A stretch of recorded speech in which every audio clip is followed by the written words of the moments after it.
भेंडी, कारले, मेथी अजून थोडंसं बाहेर या. मी 3 अशा बेस्ट भाज्या सांगणार आहे, ज्या तुम्ही आठवड्यातून किमान एकदा जरी खायला सुरुवात केली, तर मी गॅरंटी देऊ शकतो की तुमच्या पॅन्क्रियाससाठी आणि तुमच्या लिव्हरसाठी त्या उत्तम ठरू शकतात. तिसऱ्या नंबरची भाजी जी आहे ती माझी स्वतःची फेवरेट आहे आणि त्याचे तर अनगिनत फायदे आहेत, त्यामुळे हा व्हिडिओ शेवटपर्यंत नक्की बघा. पहिली भाजी आहे दोडका. दोडका ही पाण्याचं प्रमाण जास्त आणि कॅलरीज कमी असलेली भाजी आहे. त्यासोबतच त्यात फायबर्स देखील चांगल्या प्रमाणात असतात. त्यामुळे डायबिटीज असलेल्या व्यक्तीसाठी त्याच्या आहारामध्ये दोडका हा हलका, पोटभरीचा आणि लो कॅलरीज असलेला उत्तम पर्याय मानला जातो. त्यासोबतच जर वजन कमी करायचं असेल मग तर दोडका नक्कीच ॲड करा. आता दुसरी भाजी आहे ती म्हणजे शेवगा.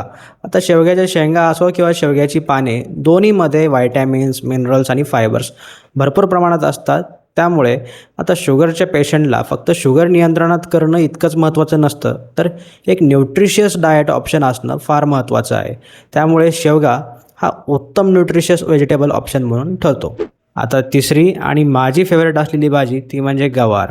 आता गवारमध्ये फायबर्स हे चांगल्या प्रमाणात असतात. त्यामुळे जेवण झाल्यानंतर ग्लुकोजचं ॲब्झॉर्प्शन जे आहे ते तुलनेने हळू प्रमाणात होत असतं. त्यामुळे डायबिटीज असलेल्या व्यक्तींसाठी गवार हे एक न्यूट्रिशियस आणि फायबर रिच असलेलं, पोटभरीचं आणि ब्लड शुगर मॅनेजमेंटसाठी उत्तम पर्याय ठरू शकतो. म्हणून या तिन्ही भाज्या तुम्ही आठवड्यातून एकदा तरी तुमच्या आहारामध्ये नक्की घ्यायला पाहिजे. आता कमेंटमध्ये मला सांगा की तुमची आवडती भाजी कोणती आहे आणि जर हा व्हिडिओ आवडला असेल, माहितीपूर्वक वाटला असेल, तर तुमच्या कॉन्टॅक्टमध्ये असलेल्या डायबिटीसच्या रुग्णासोबत हा व्हिडिओ नक्की शेअर करा. निरोगी राहा, काळजी घ्या. भेटूया आपण पुढल्या व्हिडिओमध्ये. तोपर्यंत धन्यवाद.